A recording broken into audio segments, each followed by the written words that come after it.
Yeah, here we go. Here we go.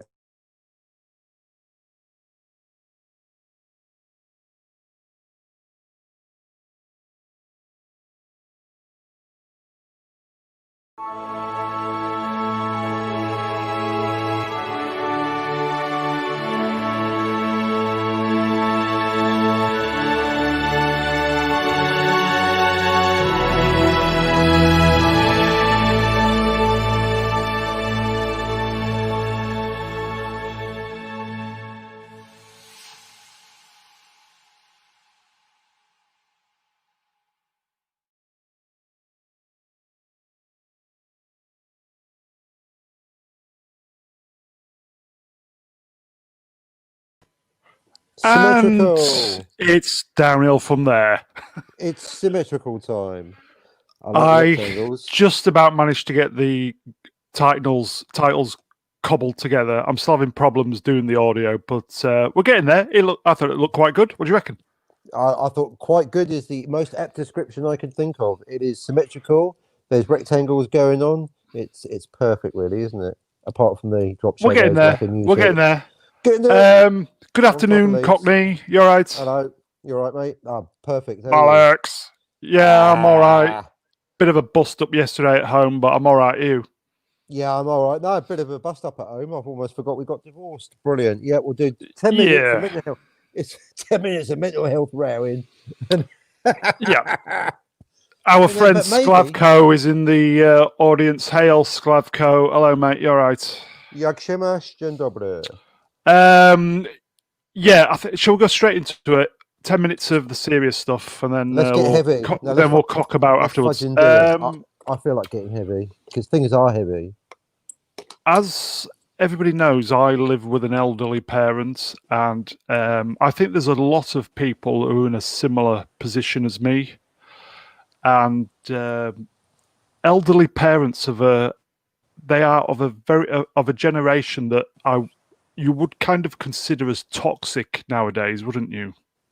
It's yeah. Well, that's the thing. It's not even their age. It's just that generation. It's an eternal question already. Are they going to say the same about us? They already are. Those crazy youngsters with their 15 identities. I would agree with you. I would agree with you because my father has a very, very. If he has a good opinion of me, he certainly has never told me. He's never ever told me, "Well done for anything." You know, I'm university educated. I've never drunk. I've tried to save my pennies up. I've tried to be as sensible as possible. You get up at 6 in the morning, or you used to?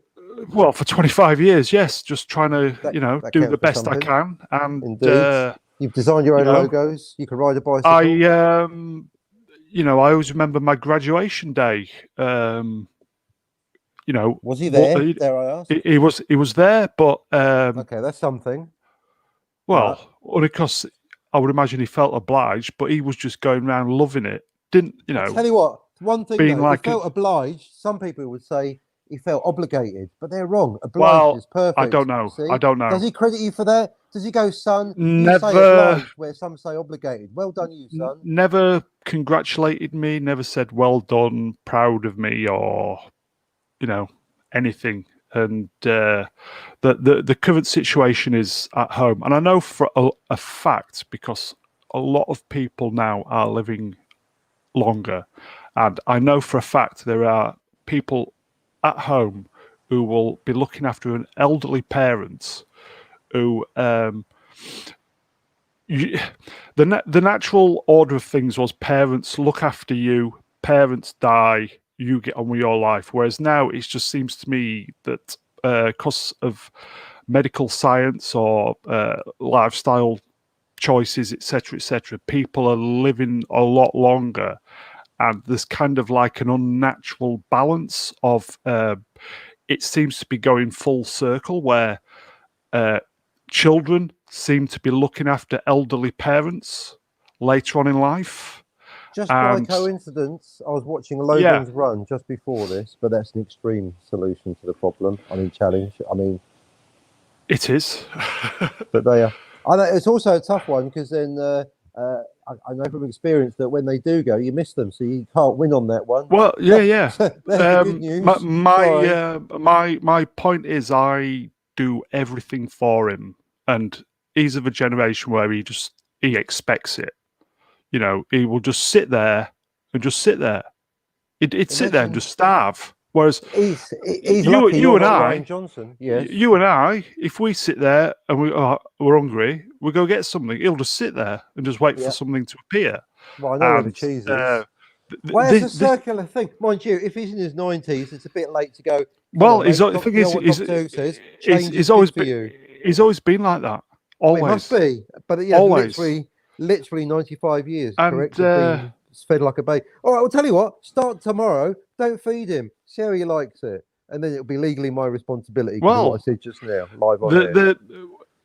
It's very raw with me at the moment because I've been effectively stuck indoors with him since March, and I know for a fact that's a long one, isn't it? There's going to be a lot of people who are just on the ragged edge. I was going to say, you, my friend, looking after parents. You, my friend, are at the wrong end of a sitcom. You're living it. Yeah, it just feels like a nightmare. Everything should be just a breeze. You know, he helps me, I help him. It should be easy, but it's not. It's just struggle. It's just grinds you down. It's the should be that gets me. It's like I turned vegan last year. I'm not 100% committed. I'd say I'm 99.5%. I will have not good enough for the vegans. You bastard. Well, there's a little bit. You meat-eating bastard. I will maybe have a little bit of dairy chocolate every now and again. Come on, I've seen you down the pub with a raw steak going, does this count as a meal with me pint? And if my father has fish and chips, I will partake every now and again. It's okay to eat fish because they don't have any feelings. Copyright strike. That's about it. Yeah, and for the folks at home, best thing I ever did, to be fair, if I could recommend, if I could recommend anything to anybody at home to make yourself feel better after maybe a couple of weeks of transition period, would be just knock the dairy on the head. Just get rid of the animal dairy. Well, you're technically right, but I can't do it. Just try and clean them cholesterol-filled arteries out. Might as well you'll feel better for it. To cheese. Well, find the blue vein. I got milk in my coffee right now. Sklavko, I'm almost vegan, not quite, mate. So I can't kind of slap the preachy vegan down on you, mate. So I'm almost there, but I changed to plant. Well, technically I'm plant-based because I've heard that about you. I went to plant-based for sporting reasons because I'm into cycling and stuff. You're a recycler. I was trying to get that little bit of an extra performance gain. And to be fair, as I said, just knocking the dairy on the head. Is it a performance enhancer? Yeah. Can you ride longer?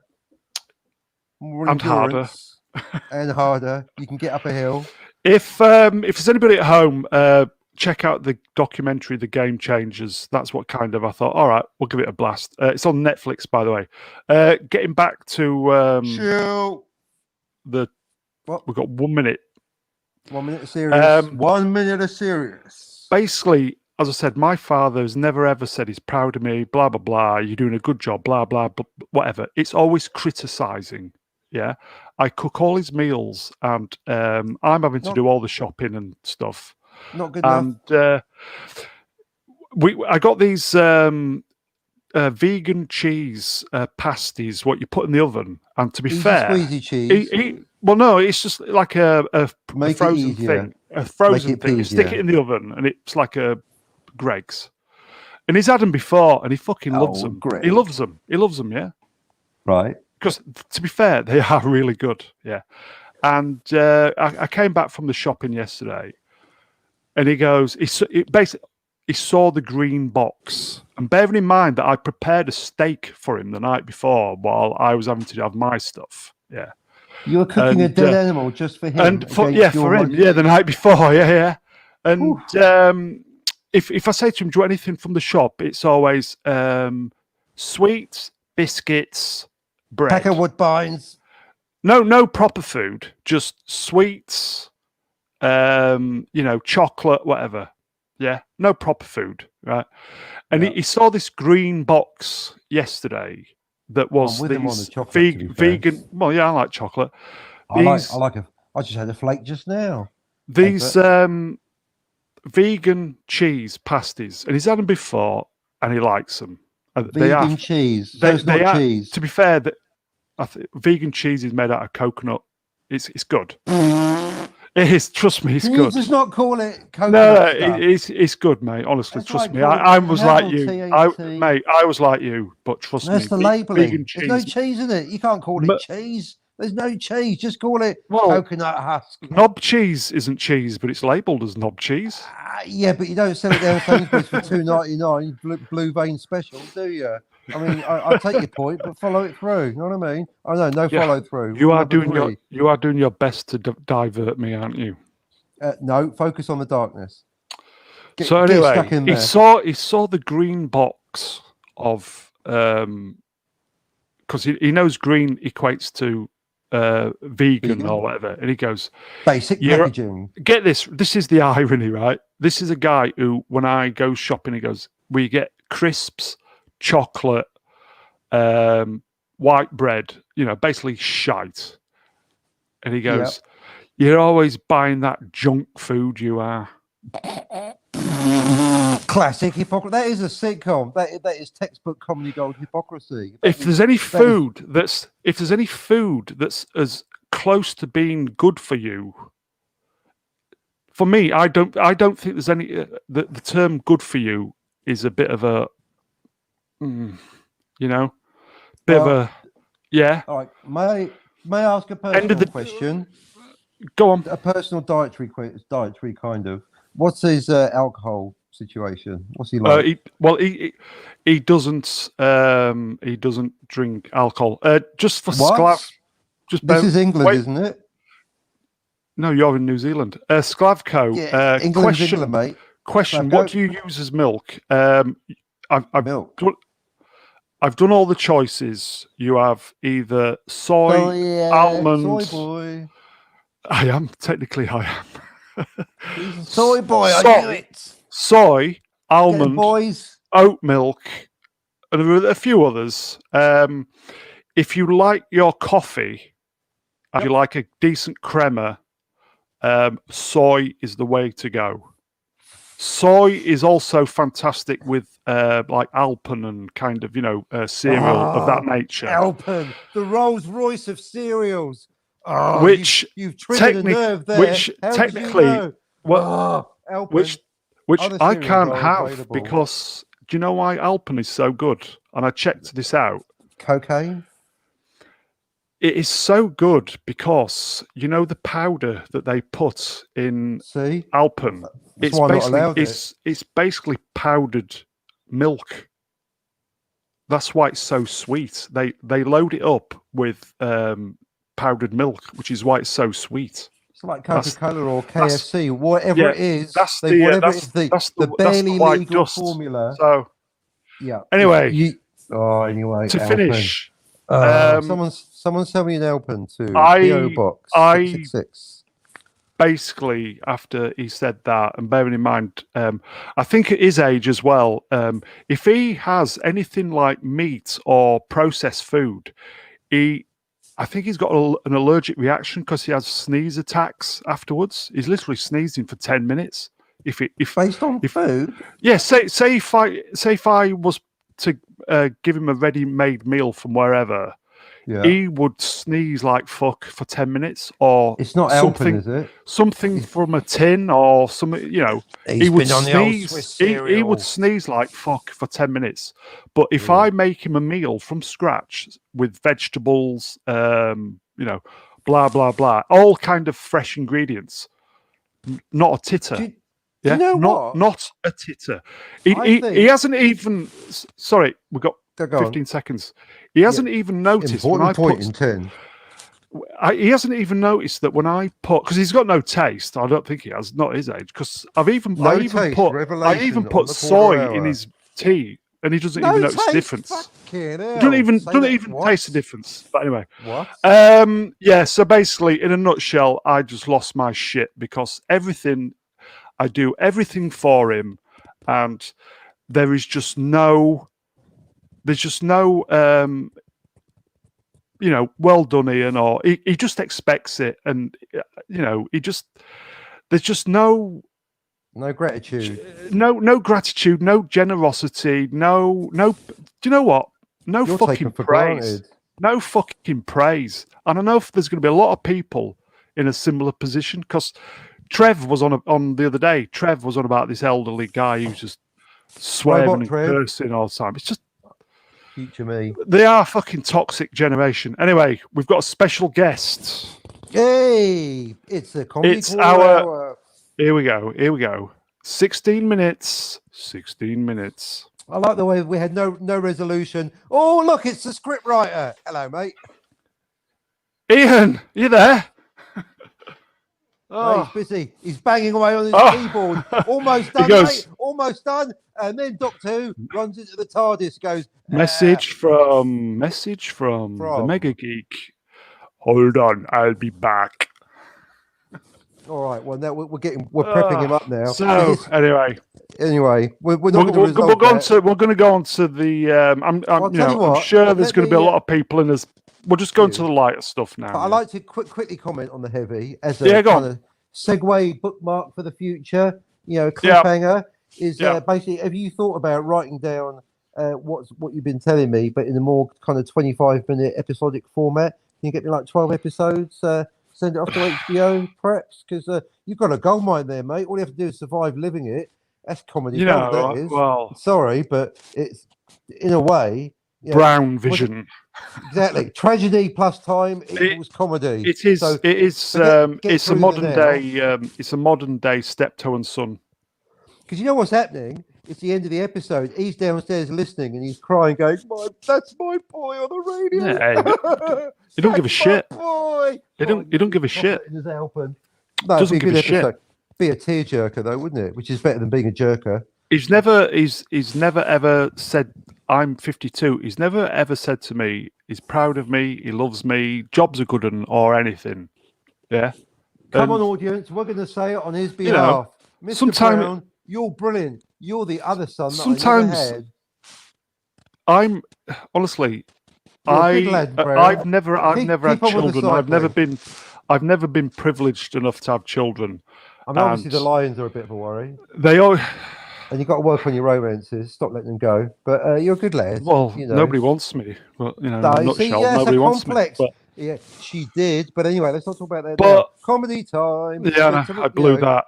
Okay, so that's it. No segue. 18 minutes, 13 seconds. Contrived no segue. Moving on. It's all right. I think we can have 20 minutes of Mr. Brown raw and very raw. Raw. Okay, up to the 20. Okay, exposing emotions on the 20.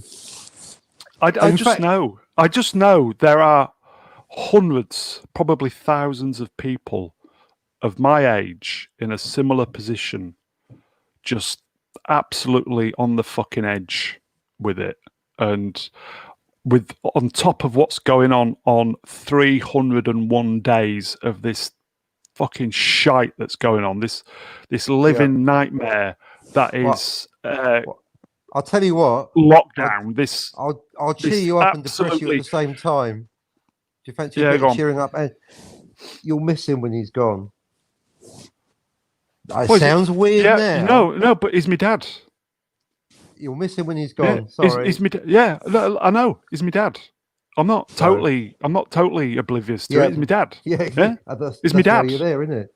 Yeah, blood is thicker than water, peeps. You know. Yeah, Dad's. Well, actually, bookmark that because the difference between me and him is that he lets on that he doesn't give a shit, and I probably think he don't give a shit. Whereas you do. I do give a shit. Yep, and it fucking you heard it on the radio, folks. It eats away at me. He's my dad after all, you know. It eats Emotional away at me. confession on the 20. Yeah. That was well And- done, mate. You're 10 seconds out. Keep going. We're still waiting for Ian. Primal scream 3, therapy on the 20. 2, 1. Right. We'll Dads. finish. Right, move on. That's the heavy shit. Sorry, folks at home. Heavy dead shit.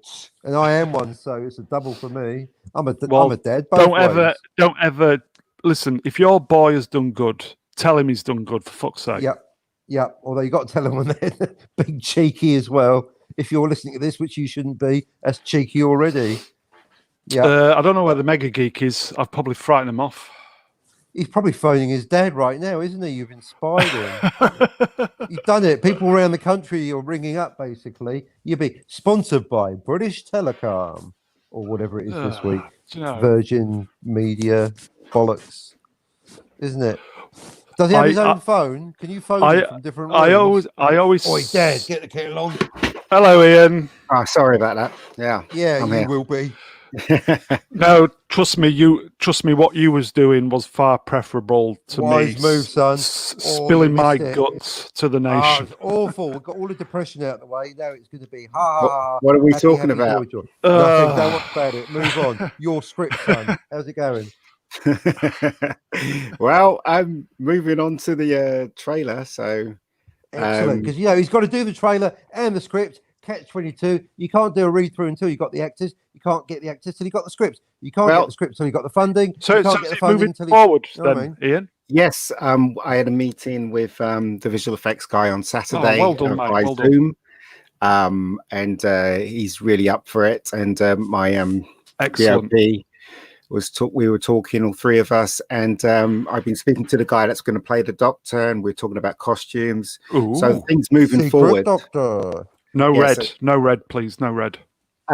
Things moving forward. There's obviously going to be things that I do in the trailer, or if we ever get to the point where we make the fan film that people are not going to like, because there's no way you can do something that people, that everyone will like. Do you know what I mean? Can't please everybody. Yeah, exactly. Yeah. So I will do exactly what I think is right, and if people don't like it, then they're entitled to their opinions, and then move on.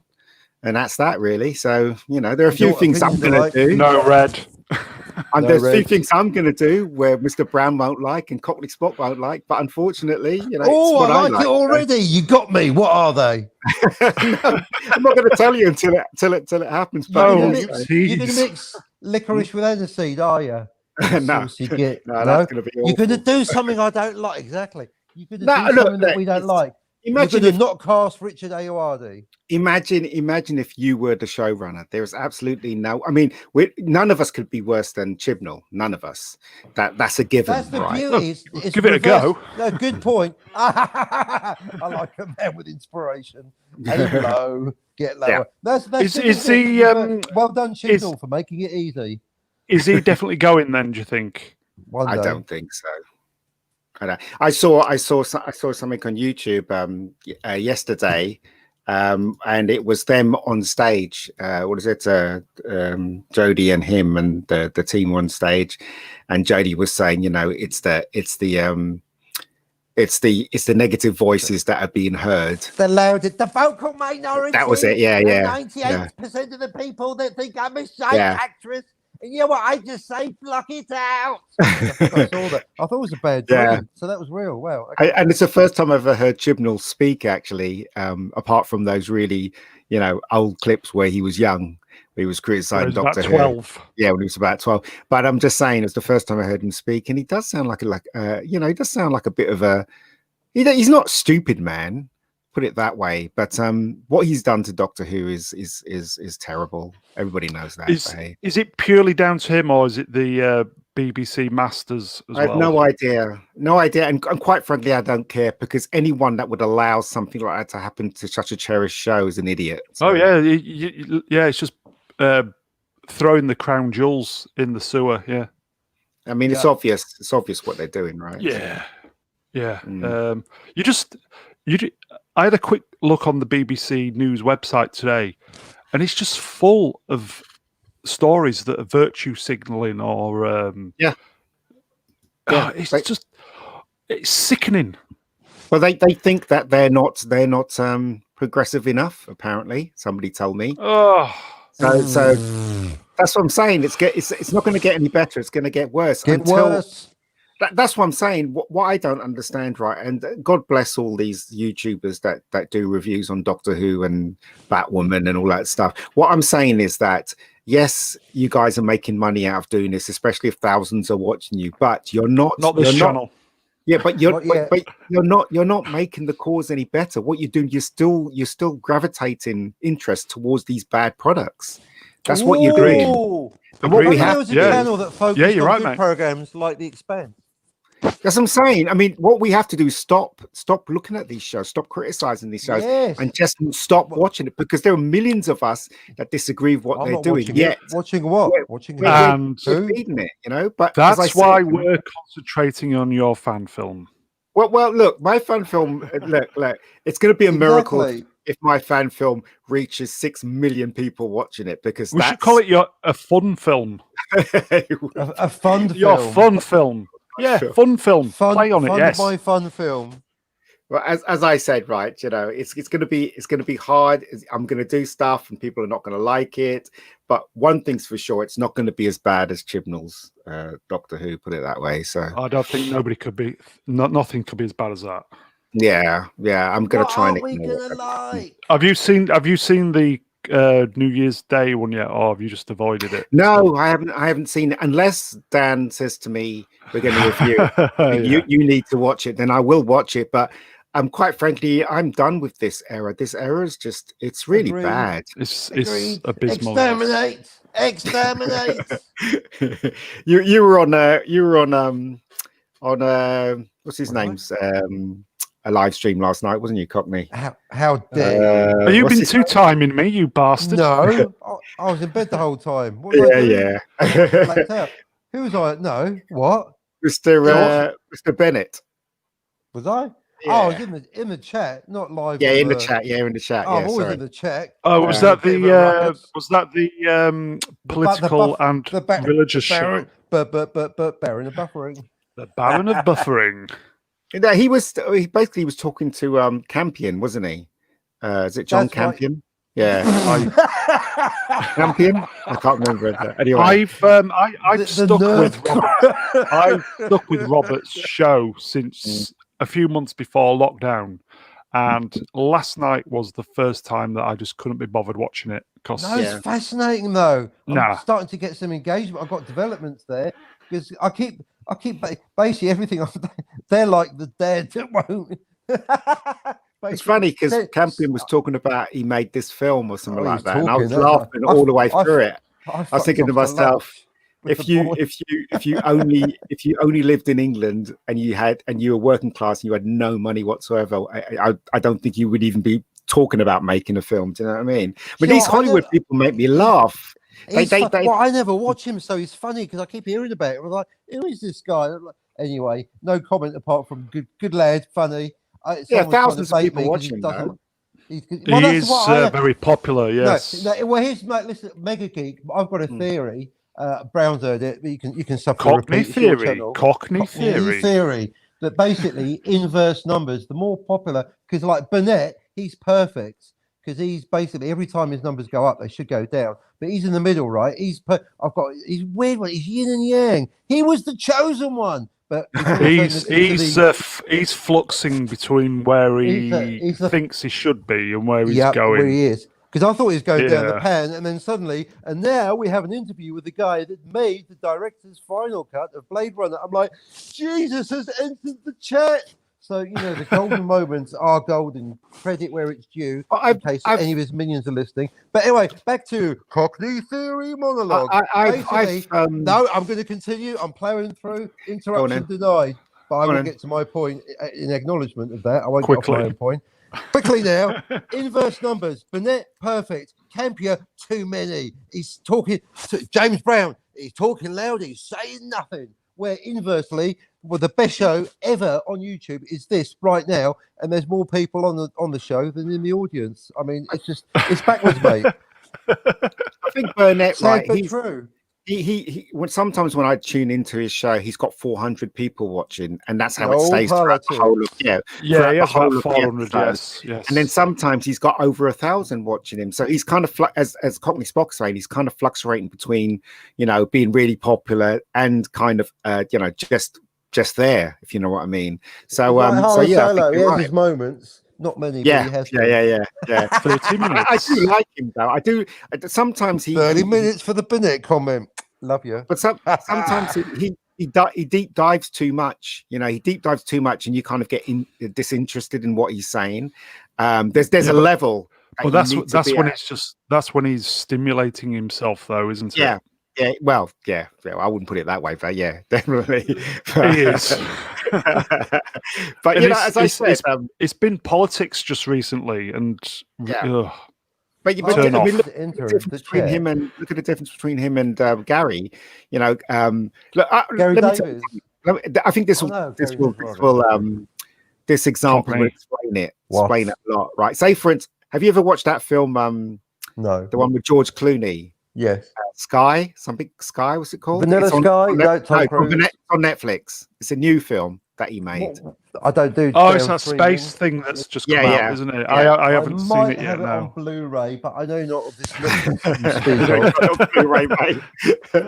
But so this demonstrates what I mean. Okay, so if you watch that film, and then it's just an all right film actually. And then I saw a YouTube video on it explaining all the details about that film. Like for instance, he has this model on top of his desk that's shaped like a phoenix.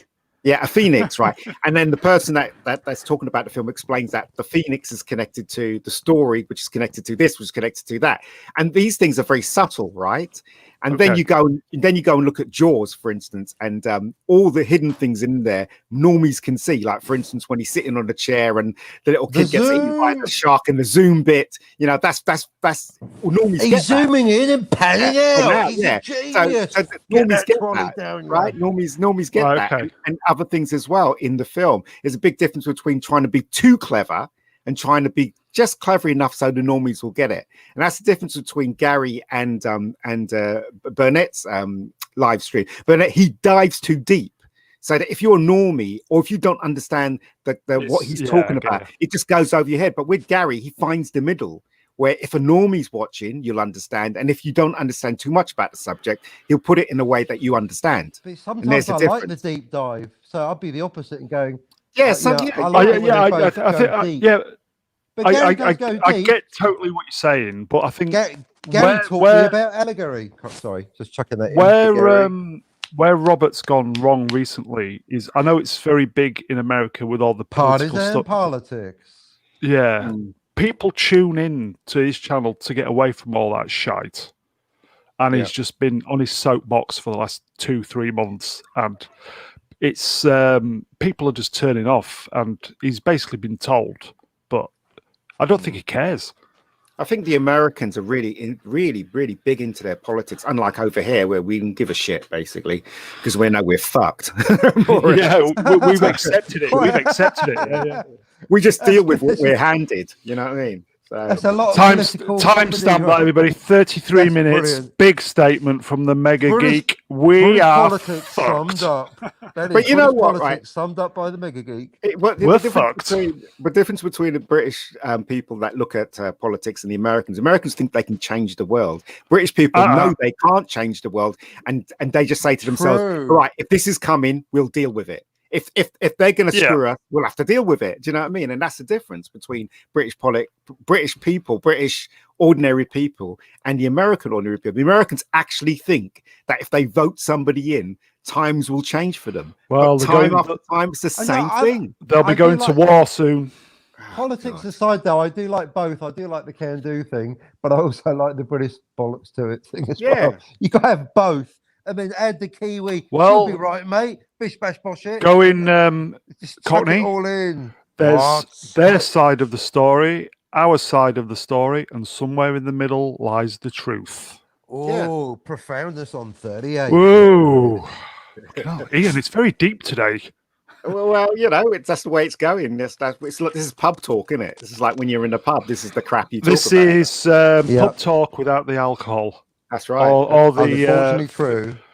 or the It's physical. always there. But you know what, right? Another analogy that somebody told me once is that British politics is like, if it's raining, we come out with an umbrella and go, fuck it, it's raining. We'll just walk through the rain with this umbrella. But the Americans think it's raining. Okay, we can create something that will stop the rain. Do you know what I mean? That's the difference. There's the big difference between British politics and American politics. The American people think that if they vote Trump in, life is going to be better. Any president they put in life, it's not. It's never going to be better. It's always going to be what you put up with. It's going to be and different. I think a lot of British people realise that, and they just throw their hands in the air like they just don't care. Is it even that different after all? Well, the whole world is full of politicians that are corrupt. Yeah, exactly. Look, I've never 5 minutes. I've never voted in my truth. life ever, because Haven't I don't you? believe Okay. No, I don't believe in the system. Why would I vote for something that doesn't work? That's proven time and time again that doesn't work. Me neither. I agree. At one point, I'd nag people to vote, and I realised it was bollocks. Now I nag people not to vote, or because you get the counter argument, you're just lazy. Now it's come up. I'm with the spoil your ballot party. If you insist on voting, you write bollocks on the ballot, sneeze on it, rip it up. That is your legal constitutional right. If we all wrote bollocks on our ballot, they might realise that we can't tell them that I'm with the bollocks party. What's your policy? Bollocks. There is no policy. I don't want to be voting. Just write bollocks on the ballot, rip it up, sneeze on it, fart on it, do what you like. Get a crayon or what. That's very interesting, Ian, that you've never voted. No, good man. I don't believe in it. I don't believe it. Give me something to vote for. Every year it's the same thing. It's people that we don't know, that people that will, say they're going to do this and do that, and they don't do anything. And also, oh, sorry, I've got to take it. It's a voting office. I've got to take it. It's Boris. The Labour Party. It's amazing how it is just literally going back with what Ian says. It's 1 year it's vote for left, next year vote for right, vote for up, vote for down, vote for in, vote for out. Was it Boris? No, it was Trump actually. He's complaining. We're not out of lockdown then. No. We're almost talking about politics. We're talking about politics. No, I when I heard I remember, politics. even though a lot of people don't like him, who's that guy? That actor that went into politics. Ronald Reagan. Shit. No, Ronnie. Well, he's British. He's British. That was an actor that went into politics. He did that. Specific. Well, he didn't go into politics. Basically, throw us a bone. He did that famous Roger Moore Newsnight with Oliver Reed. Who's the guy in Newsnight before he left? Jeremy Paxman. He did a very famous episode. What's his name? Did you threaten to overrule him? He's a comedian. He's a comedian. Did you threaten to overrule him? No. Did you threaten to overrule him? Okay, that's all we got tonight. What's his name? I'm struggling on this one. What's his name? Did you threaten to overrule him? Oh God! Jeremy Paxman with the questions. This is how old I am. I can't remember his name. Cockney, very good reference to.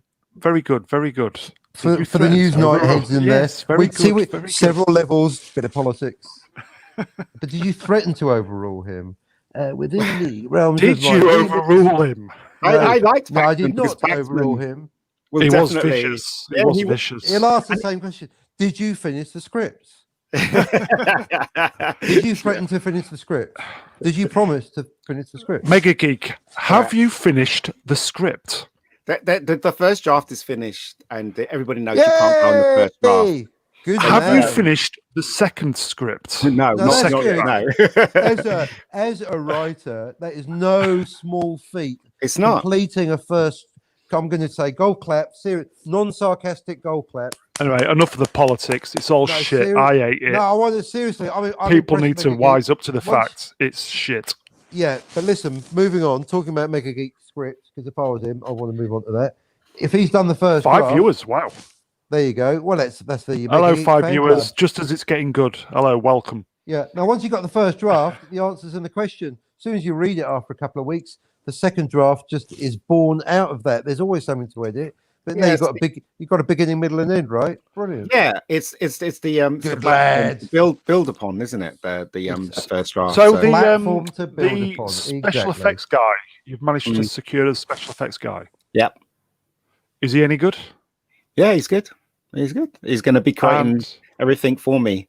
The big question is, should the TARDIS, when it's landed, be CGI or should it be a prop on the green screen? Topical question number 40. you need to CGI versus hire. reality. No, you need to Both. find somebody That's who's got the a answer. TARDIS. Yes, Both I'm saying on the 40, both. That's I your think answer. I think the idea is that Oh. the actor needs to react to something. So I guess we'll have to. Oh yeah, it get needs to come one out in. the Yeah. box. Yeah, we'll have to get one in. So Make a TARDIS. No I mean, avoiding look, the trailer is really small. It's less than 30 seconds, so it's really tiny. It's just there to make a statement. That's all, and it's just there to see if anyone's interested in seeing a different version of the Doctor done properly. Done properly.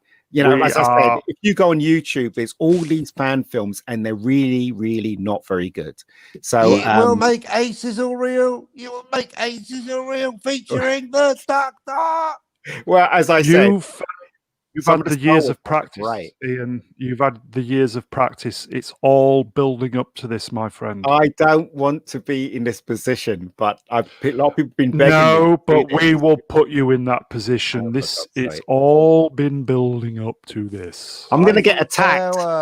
I'm going to come off Twitter. I'm going to come off Facebook. I'm going to This get is your by moment. everyone. Getting attacked is success. No, it's not. It's not. Yes, it is. Are you disagreeing with Mahatma Gandhi? First they ignore you, then they laugh at you, then they fight you, then you'll win. When they're attacking you, you're on stage 2 out of 4. 3 out of 4 coming the other way. But his cause was great. My cause is just about pop culture. I mean, did you not see it? There. Are you excited? Handy Bendy Gandhi. Sorry, what was that? Are you excited about what?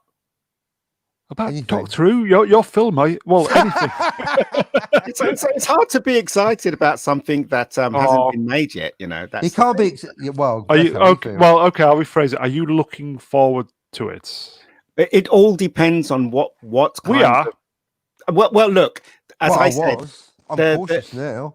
The teaser trailer is going to be less than 30 seconds, so it's going to have a lot of visual effects in it. But what I'm saying is that it all depends on how people react to that. It all depends on how people react to the Doctor that I've got, the costume that I've got, the idea, which will it speaks volumes. The trailer, it's the idea. So if I get loads of hits and people talk about it and it infests Twitter or some nonsense like that, then that's that green light to go ahead, isn't it? If I only get like 5 people watching it, or I get you don't only get ratings, and I'm in trouble.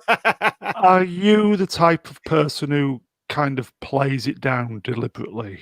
No, I don't. What do you think, Cockney?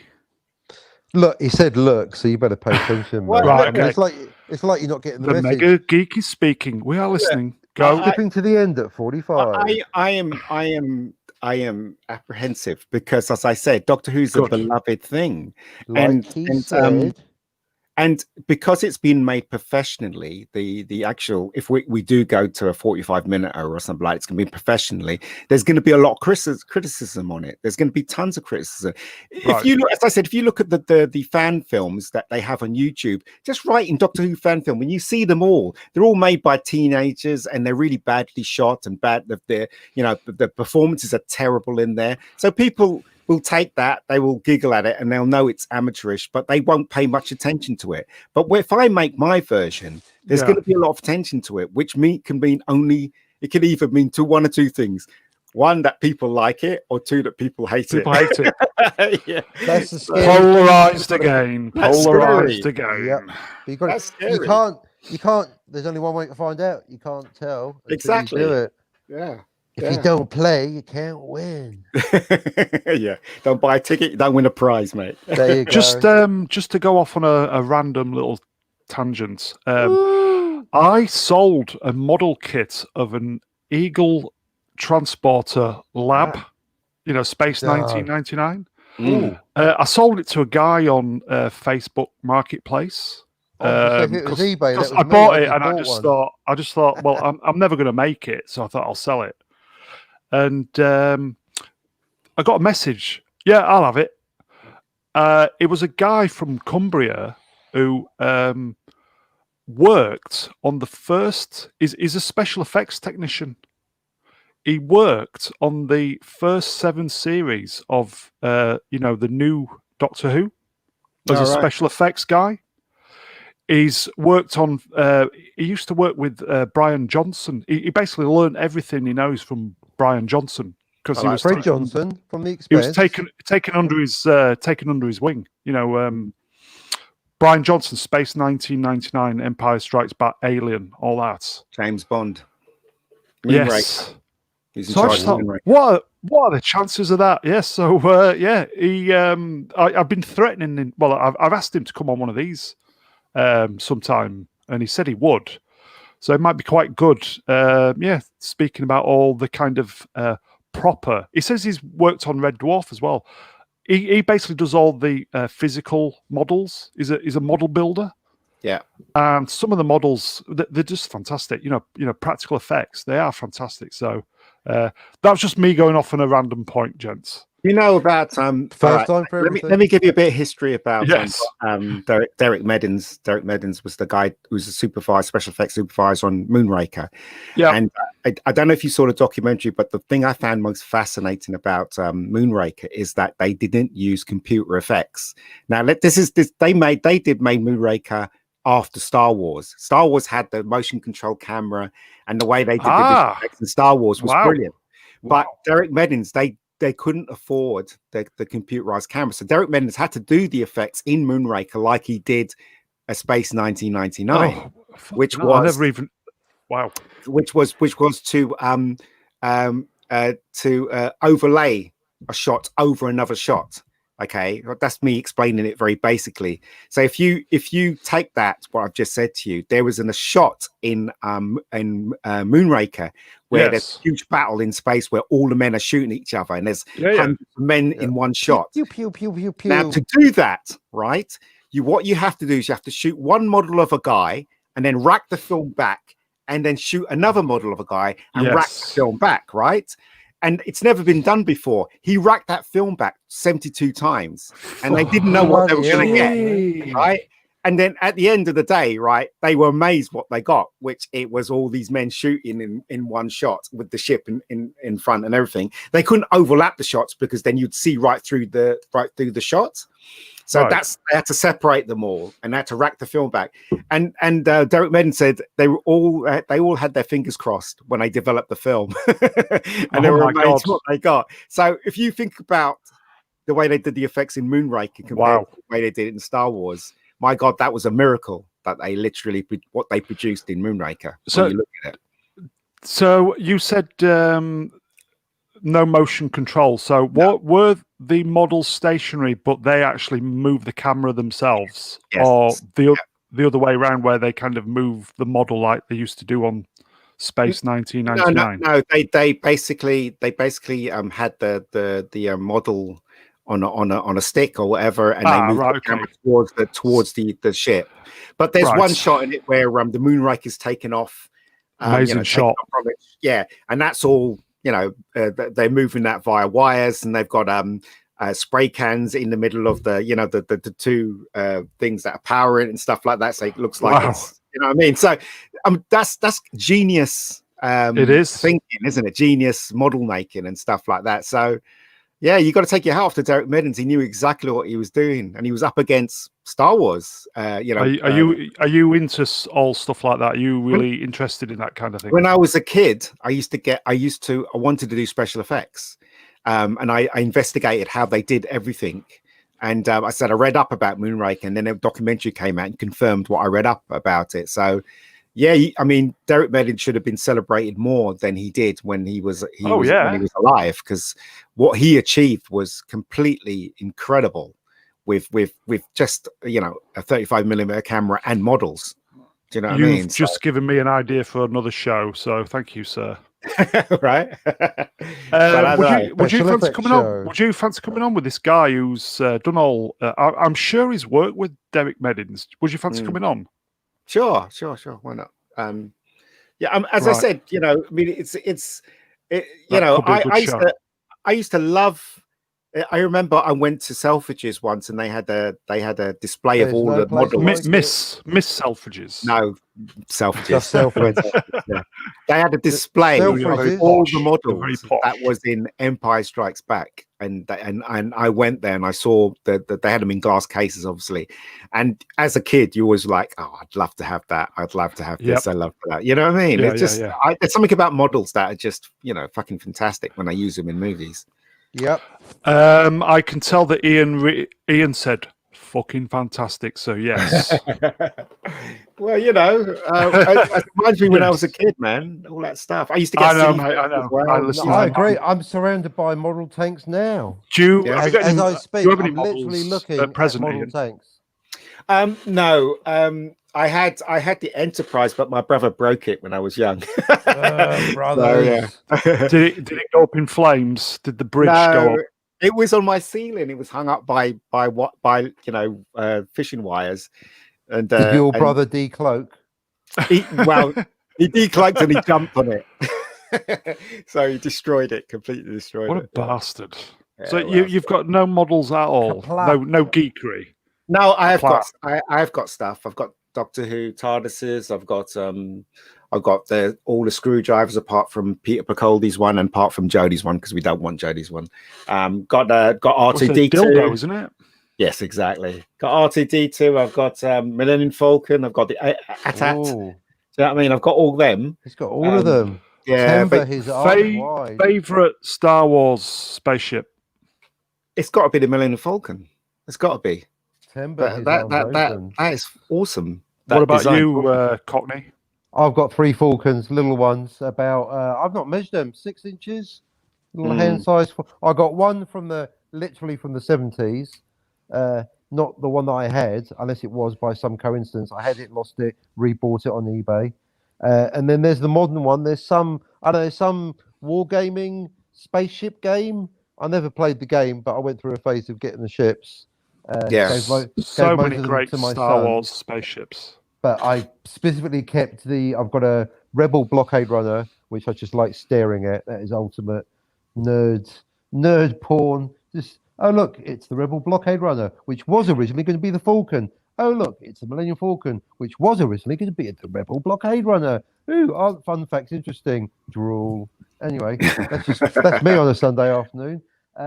Yeah, so you do. Spaceships are great, aren't they? I like the Space 1999 Eagles. I'm very, very partial to the Eagle transporter. Love the Eagles. Got one in the post right now. Yeah, I like the Eagle as well. I think the Eagle's a genius. I also like the Liberator. I think the Liberator's a really genius design. I used to have a Liberator nostalgia. Back Yeah. to eBay. Love the Think- Liberator. The thing is, if they do Blake 7 again, Oh, you're a connoisseur, sir. You're a spaceship connoisseur. You know that besties. Chibnall is rumored to be the showrunner for that. here's hoping he doesn't. Here's hoping he doesn't touch it. Can you imagine that? I know. it'd Blake be awful. 7. Redo Blake 7. Bring it back. Well, there was one point Avon's where 5. Avon's Sky 5. was going to do it, wasn't it? There was one Well, point that- where Sky was going to do it, Well, and we they all- we didn't. all in the Oh, end, what they was didn't. it? Was it Sky? Oh, right, I Yeah, didn't know Sky that. was going to do it, and in they the end, didn't. they didn't. Yeah, in the end, they Clearly. didn't do it. As Any idea evidenced why by they its lack of didn't? existence. Could Um, be asked. The as far as I know, Could be fucked. the funding fell through. They had one right, point okay. where they had the Money. funding, and then suddenly somebody decided to pull out, and then it just fell through. I knew the guy that was going to direct it as well, but he was disappointed. Was it just a pilot that or? close. No, it was a series. It was Right, full series. Oh. yeah, I think it was Shut the 21 front door. episodes or something like that. Wow. 21 What year was that roughly? That was must have been about 7 years ago. Fucking 7 hell. years ago. If there's a time where it'd go down well, it'd be now. Now. Well, if anyone's listening, Captive audience, but I don't know if Blake 7 will go down great now though.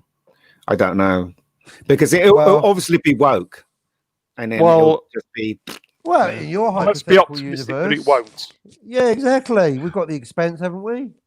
That's kind of Yeah, like Blake yeah, Seven but that's not already run by the anyway. BBC. The BBC. No, I don't mean Well, you're obviously thinking of the BBC. Hello, you're 6 waiting viewers. on the phone. Hello, 6.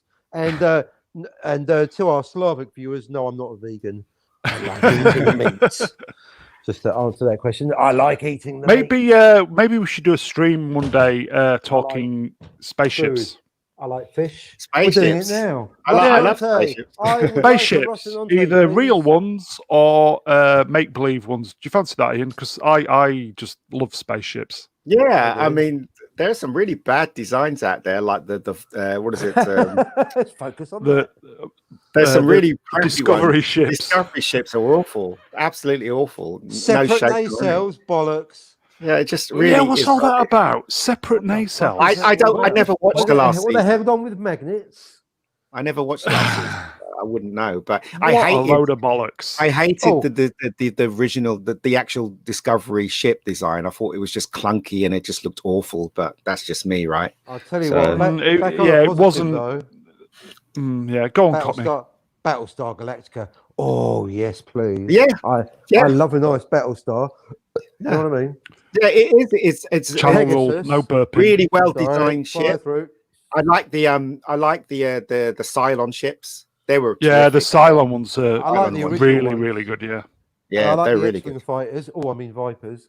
The Vipers, yeah, a bit of a rip off of the X-wings, but well, there's similarities and there's differences. I guess that's what I like. But it was all the great Ralph McQuarrie's work, wasn't it? Yes, it was. Genius, Ralph McQuarrie. Fucking genius.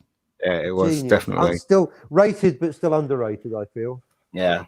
A real genius. If you're going to do an iconic ship, it better be designed really well. I like the Bug from Red Dwarf. I think that's quite a comedic design. Yeah, I was about to say yes. Great minds agreed. Yeah, it works comedically because it's a bit funky. It's a bit jerky. It's a bit it's comedy without being overtly comedy. Yeah. So it's and the visual effects are quite good in that as well. When they tried Red Dwarf, because obviously their budget was very limited, so when they tried it didn't look too bad. You can tell there were models, but it didn't look too bad. So it got better over the season. They've gone CGI, haven't they? Well, yeah, they have now, which makes sense, I guess. But do you know what? I think this whole the whole CGI versus model debate versus analog. I think it's another form of identity politics because at the end of the day, I don't want to know. I don't care. You tell me afterwards if it really means a lot to you, but it's like as long as I can't tell and I'm guessing, then it doesn't matter either way, right? It's almost like the replicant question. It doesn't matter. What do you say? I do like the Nostromo. Oh, another classic! Oh my goodness, there's a. You've got some merchandise, I do believe, with the Nostromo, haven't you? There's a Nostromo available for something like $1,000 or $1,500, ridiculous dollars a clock. So anyone wants to buy me? Oh yeah, I saw that. It was an auction, wasn't it, of props? I saw $1,500. Buy it for me, someone. I saw a YouTube video where they actually found the model that they used in Alien and they restored it. And there's a whole video about them restoring it, and I think it's in some museum now. But it's huge. The model was really, really big. Brian Johnson. Yeah, and it's the one that landed, not the actual rig itself. Was that called Nostromo? It was called the Nostromo, wasn't it? The one that landed because it was a shuttle. All right, the one that landed on the planet, that one. I don't think I Nostromo Shuttle 01. Yeah. So the Nostromo, it was they rebuilt that, and they got loads of pictures from the movie and reconstructed it. Heights of 5 readers, as it were. Can we have a fact check? Slavko, mate. Can we have a fact check? Alien 1, 1979, Nostromo, shuttlecraft lands on the dodgy alien planet. What's it called? Is it Nostro 1? Yeah, is it the Nostromo or is it or is the big rig itself? I didn't realise it. Nostromo. That'd be a the Nostromo was the big, obviously big mining ship. I didn't think it had a. I don't think it had a name, did it? Nostromo. This is the Nostromo. Hello, Nostromo. This is the Nostromo. I gave you one job, Shuttle. Have a different name. You know what I mean? Makes the Actually, call I signs a think bit you're easier. right. I think you're right. The actual huge ship was called a Nostromo because it says that in the beginning. Does it's Nostromo? It tells Correct, you how many the Yeah, people yeah, are in that's there. the big mining ship. Yeah. But what was Yep, the yep, ship yep. called? The one that landed on the planet? Because that's Alien fucking Magnet fantastic. 1. Yeah, fantastic, absolute fantastic design. I love Facehugger it. 1.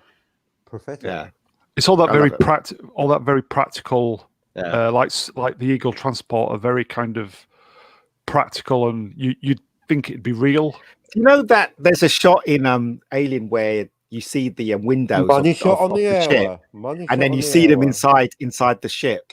Yes, Do you remember I that know the shot? shot. And Yeah. it looks black and white inside the ship. You know how they did that? They literally had the side of the thing, and they had a monitor, a TV monitor, and they shot the TV monitor behind the model of the windows. Today you just comp it in, but in those days, obviously, they had to They figure out shot how the to do it. monitor. Meta Yeah, they actually had to Infinity on monitor the it. hour. Meta Yeah, Infinity on the that's hour. why it looks a bit black They and shot white. the monitor. They shot the Yeah. monitor. They shot the monitor. Feedback loop. Feedback loop. Feedback loop. Back to the show. Back to the show. Yeah, that's what they did. It's crazy, right? When you think Yeah, about it. I think we definitely need to do. We need to get this guy on talking about what he's done with his special effects career with Brian Johnson, etc., etc. Because I'm interested, genuinely. We Mr. should Brown. maybe just come on, talk special effects and spaceships. What do you reckon, Ian?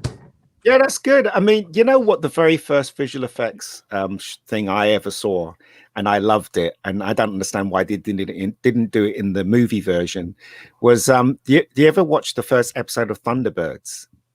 Thunderbirds Yes. are go. Yeah. Do you remember the first episode? Wrap up in two. Pause You'll in have to two. remind me what it is.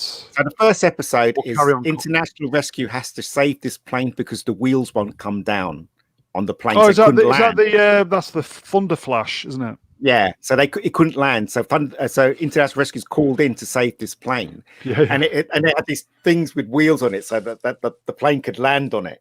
Yeah, the So three that, trucks. Three truck buggies, things. yeah.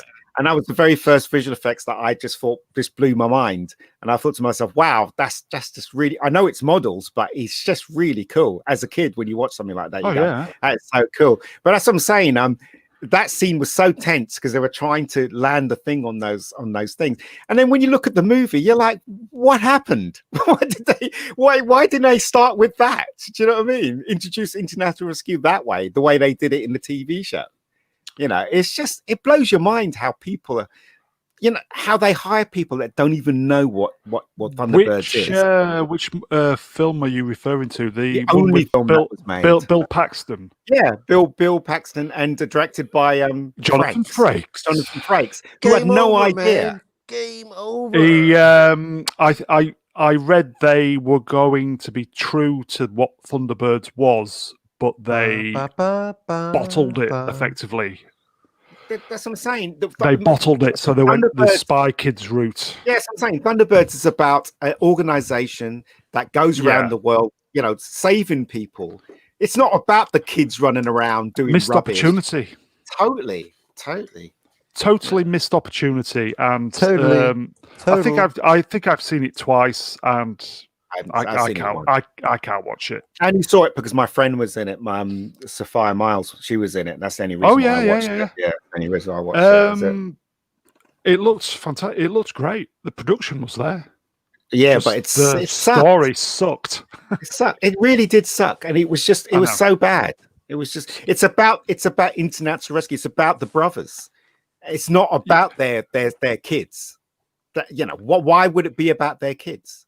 You know what I mean? Were the cast were okay? I believed in Bill Paxton. Paxton. Yeah, sure. Did you threaten to game over, man? The thing is that he is not the father. That's ridiculous. The guy in the model in the show was this blonde, grey-haired guy that was in charge of International Rescue. Yeah, Jeff, why would you change that? Why would you change that? Well, they changed it in the TV series, the new TV series. Yeah, there's no Jeff Trace. That was all bollocks as well, wasn't it? That's not Thunderbirds. I've seen some of the episodes and I kind of enjoyed them, but it for me it was You know, it was okay, but no cigar. Do you know what I mean? But it's like doing Superman without him being Clark Kent or wearing the suit. Look, Thunderbirds is Thunderbirds, right? You've got to do Thunderbirds. You can't do a version of Thunderbirds that is nothing like Thunderbirds. It's true. I know. It makes no sense. They even had the sample, the vocal sample from the original Thunderbirds on the new TV. 5, 4, Yeah. 3. Yeah, it's like, what the fuck's all that about? I still don't understand why Jeff Tracy's not in it. To be fair, but it doesn't make any sense. None of it. You know what they should do is make Captain Scarlet into a movie. Now that would be awesome. Did you see the reboot series they had about? Was it about 10, 15 years ago? Yeah, it was terrible. It was terrible.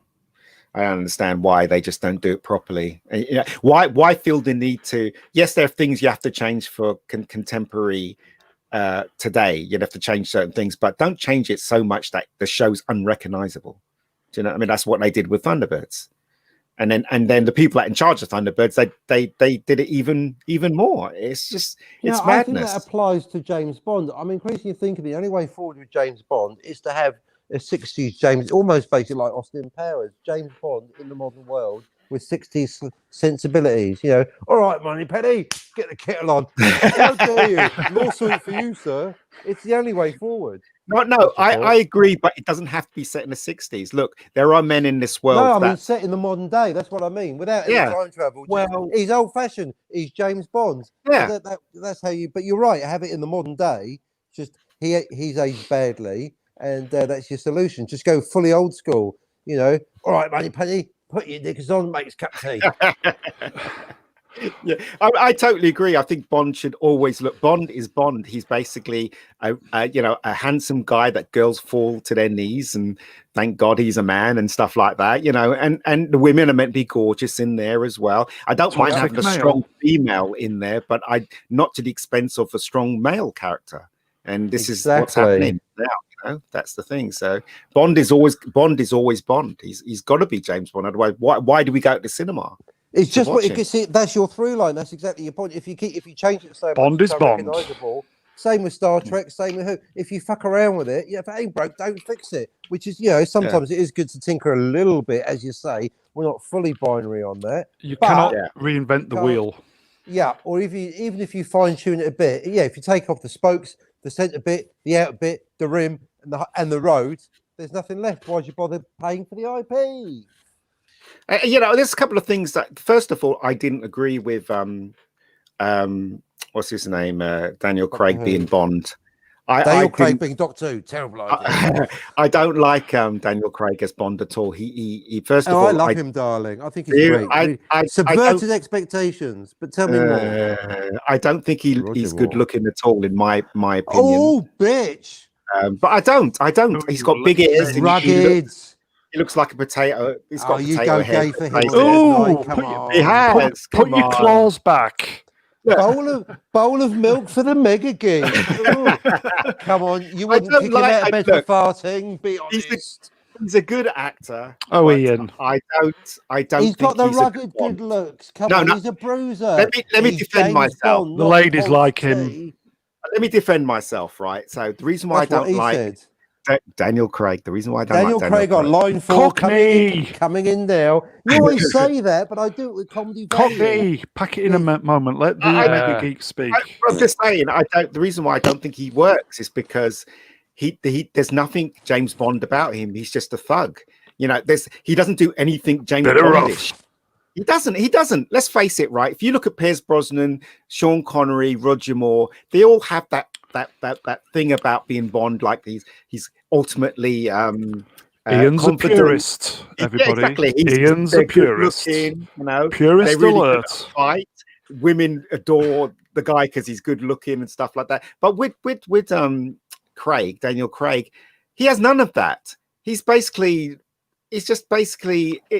films are just basically an action film. It doesn't have gadgets. It doesn't have the fun that you don't laugh. There isn't silly bits in there. Do you know what I mean? Those are the traits for James Bond, but the Daniel Craig ones had none of that. I did like the first one, Casino Royale. I was just about to say, did you like Casino Royale? Yes, and then it went off the rails. Yeah, then They lost it straight away, didn't they? I didn't like Skyfall. Everybody loved Skyfall, and I thought it was okay. It wasn't. To me, it wasn't a Bond film. There was nothing in there that said to me that was a Bond movie, apart from him saying he was James Bond. I don't like no the two silly, gadgets, no actually. nothing. Huh? Sorry. Unbelievably, the one Adele's thing I finest work, by the way. too silly. Specifically James Bond on a gondola, Roger Moore coming out the water with whatever it was, and that pigeon shot reverse still haunts me. You wouldn't have that in it, Daniel. Forwards, backwards, forwards, backwards. Exactly. Yes. Not having that. Ruined, and also one of the best stunts ever, that corkscrew car with Sheriff Russell P. Coltrane. Moonraker achieving re-entry. What a line. But obviously, corkscrew with that silly special effect, like a Carry-On film. I don't like the silliness. I'll believe be it or out. not. You know what? I don't like the silliness. They were films. There were films for its time. I mean, obviously that was the tone at the time.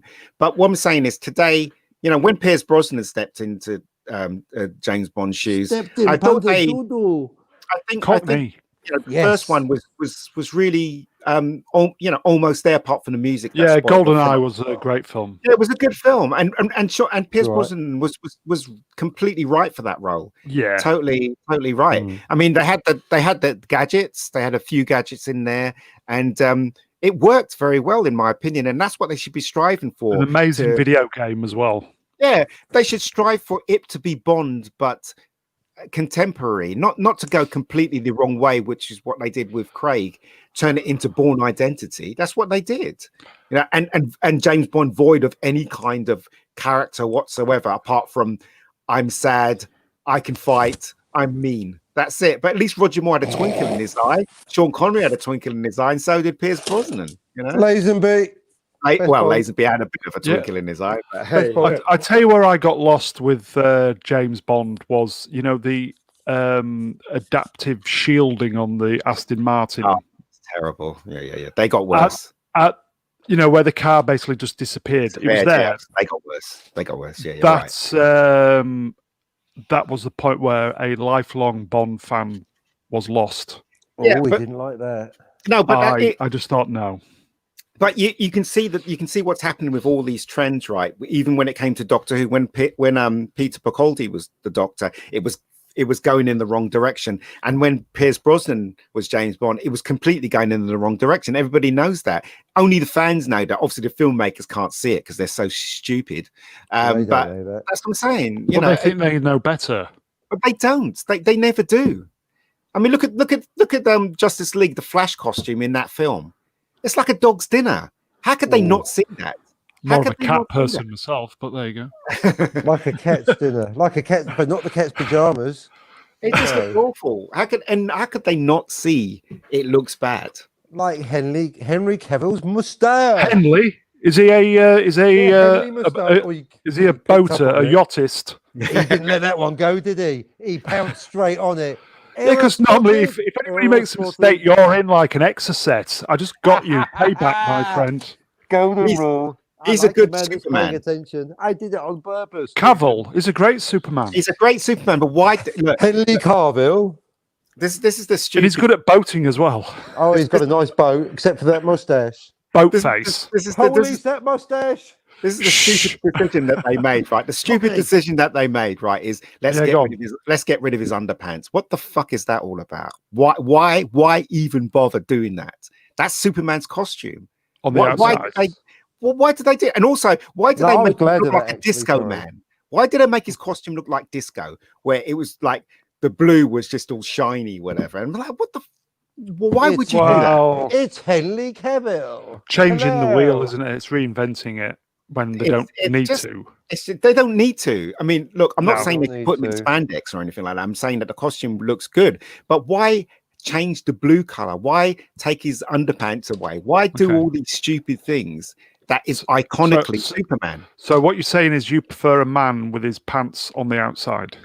No, I prefer the costume to look the way it's supposed to. The iconic look. The iconic look. Iconic. I totally agree, mate. I agree totally. I don't. Well, you wouldn't. Oh, that's not true. Sometimes well, it's a minority report. And then they took the never logo liked the off his pants. case. They took the logo off his case. Oh, I'm with you Why there. did they do that? Why? Just to be different? 25% different. Christopher Reeve, can I just say, Christopher Reeve was the man. He looked like Superman. Such a great Superman on every level. He was a Superman. Just such a shame what happened to that guy. He was such a shame what happened to the Superman series as well. Ooh.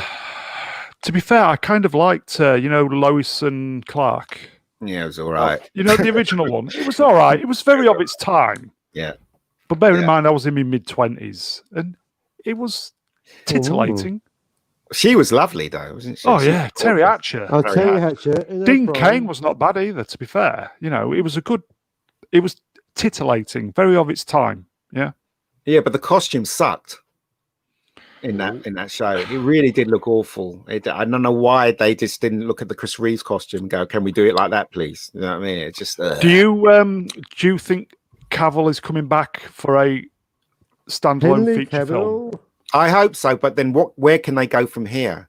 Because J.J. Abrams directing. Well, it's so stupid, isn't it? To the JJ. Like, how could they not know he's not Superman with those glasses? Do you know what I mean? It's like, Clark Kent, you look a bit like Superman. They need to go to Specsavers.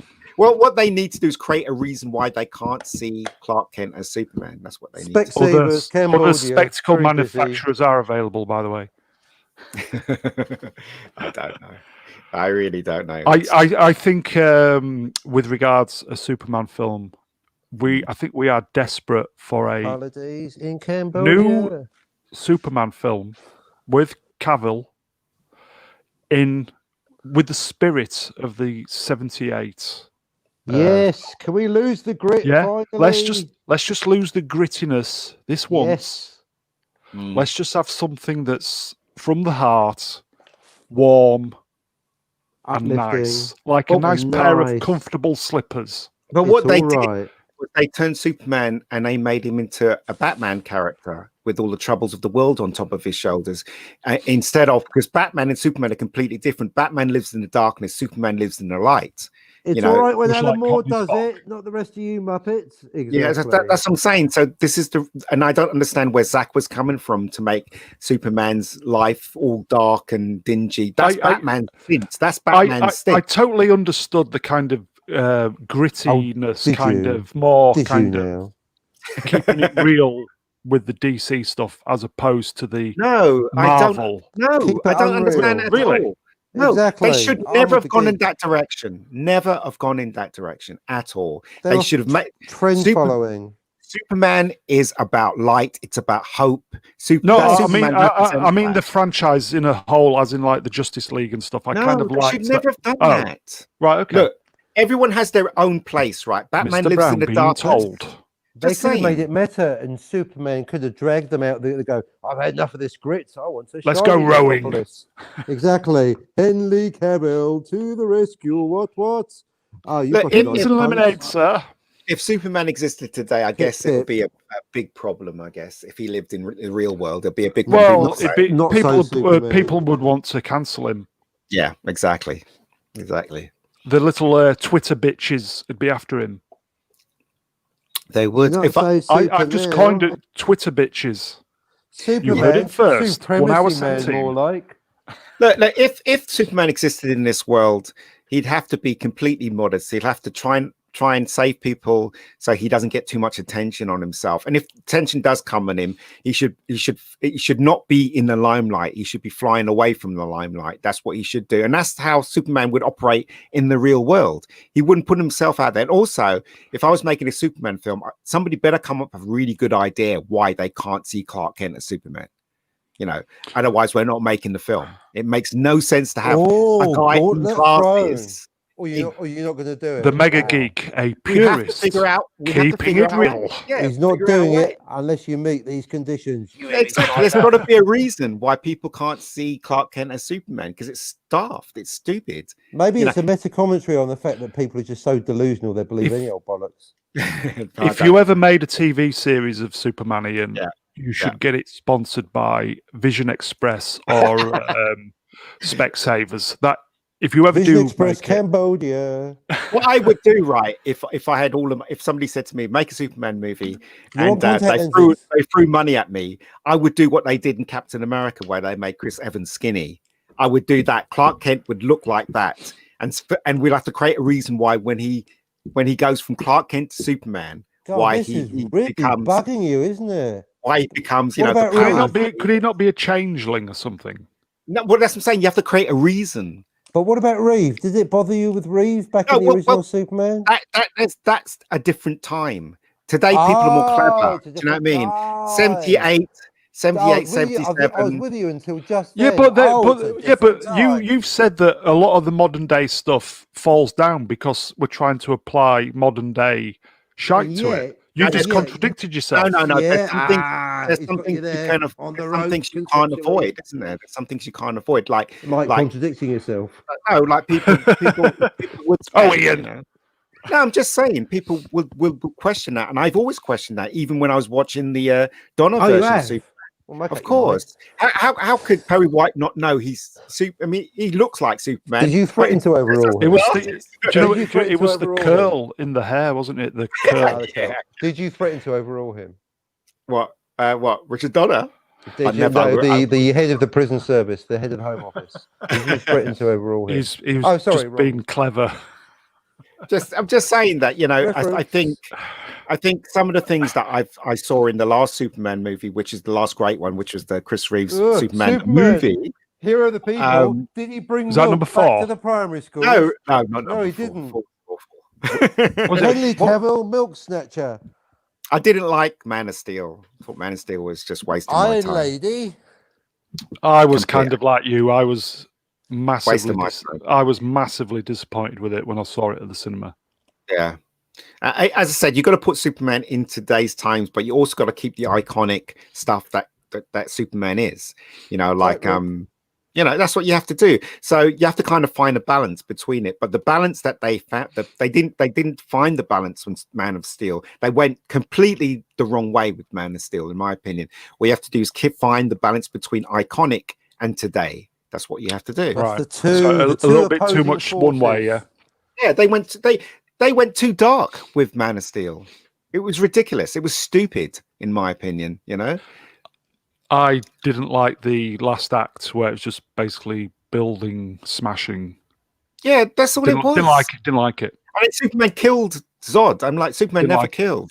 That defeats the whole object of Superman. Murder on 122. Plus, you get rid of one of your best villains. What's the point of that? I mean, that ending when he's floating and the general comes along and says, you know, how could we trust you? And Superman says, you know, I'm just as American as you. I live in Kansas. Why would he tell him where he lives? Do you know what I mean? The general's trying to find out who he is. Never even noticed. He told him, I live in Kansas. That makes no sense whatsoever. Why would he tell him that? Why would he even have a conversation? For the viewer at home, you would have to get up very early in the morning to catch the Mega Geek Out. I'm just saying.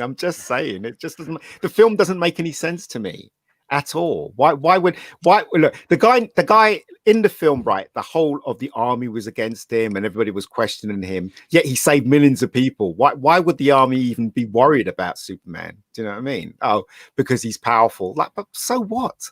He hasn't attacked America, has he? He's wearing the American colors. Red, was it yellow, red, blue? Well, he used to.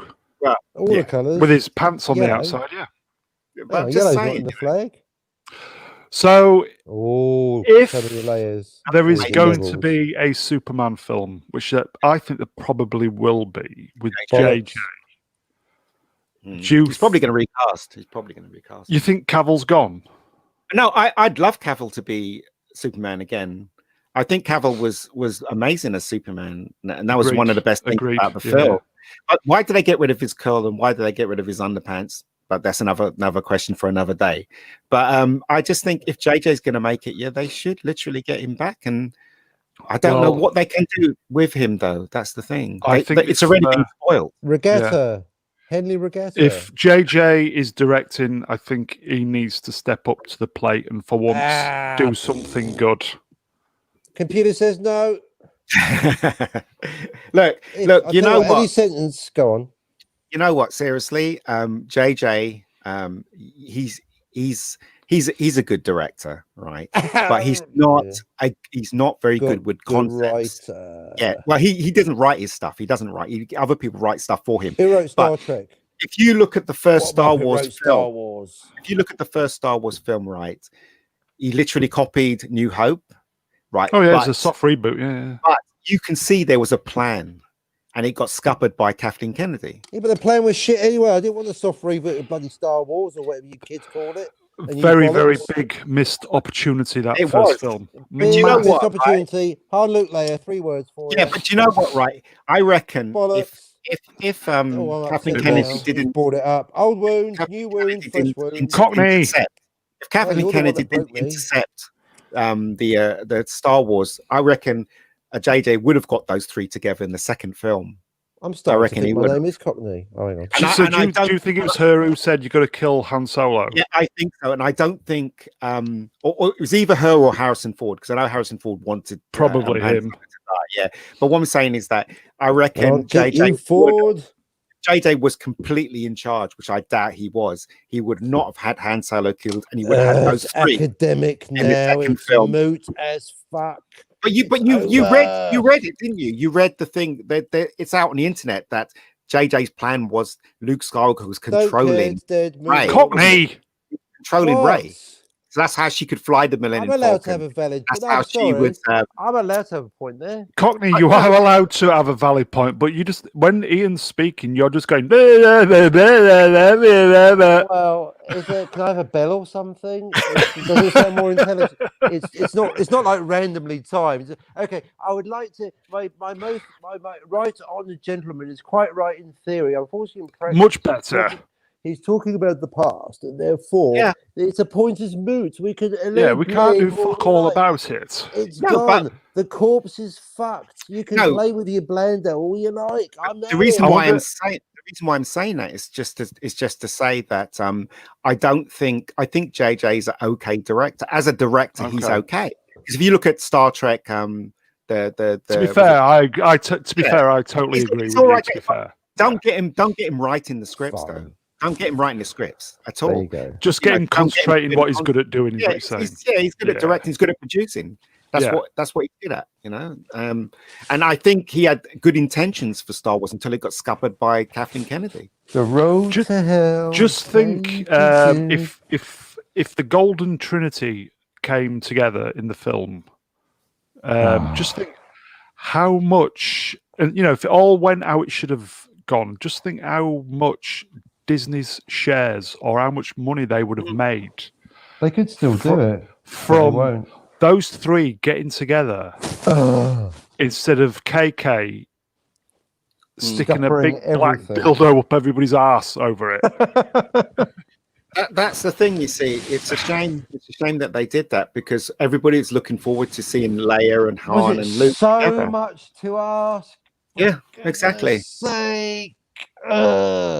I remember how excited I was when The Force Awakens was going to play. And I got up really early to book my tickets. First showing. Same thing with me. I think I saw the second showing, but I remember in the foyer when everybody's waiting to get in the cinema, everybody was so excited. We were pumped. Yeah. Pumped. Biggest blue ball ever. Little did we know. It to us twice. Little did we fucking know. Subverting expectations. Yeah, well, that's Ryan's thing, isn't it? Right. 2 minutes, and shall we call it a draw? Oh, sudden death. Ian, if I organise this show with this special effects guy, do you fancy coming on? Yeah, sure. I'll come. Might be a laugh. speak spaceships and stuff like that. Might be quite good. Yeah, definitely. Okay, so you're busy with your Doctor Who trailer at the moment, then? No, I'm busy with work.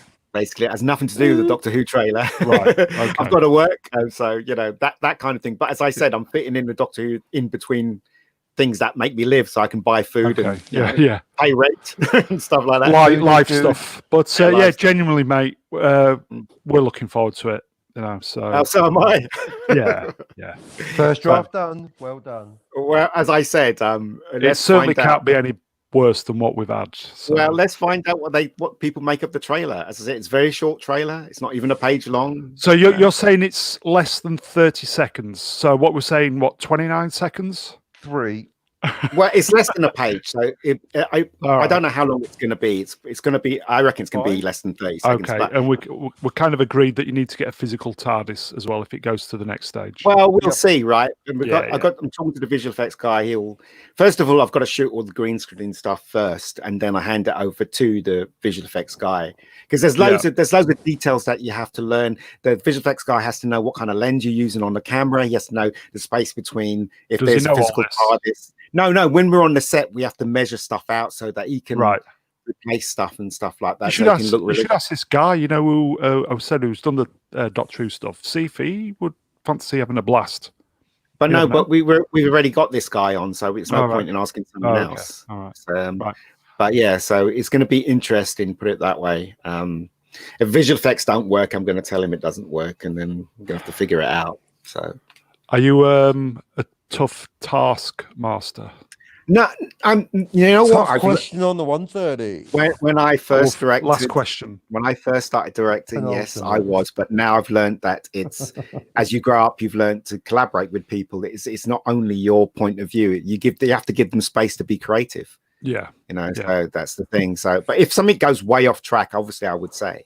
Okay. Cockney, I thought you had a book to promote. Hey, injury time for the plug. Ask. Yeah, he's got a book. Book magazine. What's it called? What's it called? Bollocks. Never mind the bollocks. Is the connoisseurs. No, is the imagination. Don't know yet. That's a working title. Is it a love letter to Robert Meyer Burnett? It is in a way, and Doomcock and all the others. It's like another layer. It's a message to Disney. It's a message to George Lucas. It's a message to Ridley Scott. It's a message to Harrison Ford. I'm doing the foreword.